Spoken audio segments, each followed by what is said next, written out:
こんにちは、ココモです。いつもご視聴くださいましてありがとうございます。今回はラーメン大好きココモが1日限定20食の限界濃度鶏そばをご紹介いたします。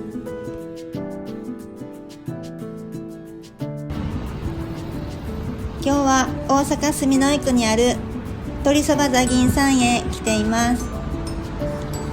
こちらのお店は鶏白湯であっさりしていて行列できるほどの人気店です。今日のお目当ては火曜日限定メニューで限界濃度鶏そばです。限定10食のチケットゲットできました。ご紹介します。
鶏そば座銀の限界濃度鶏そばのご紹介でした。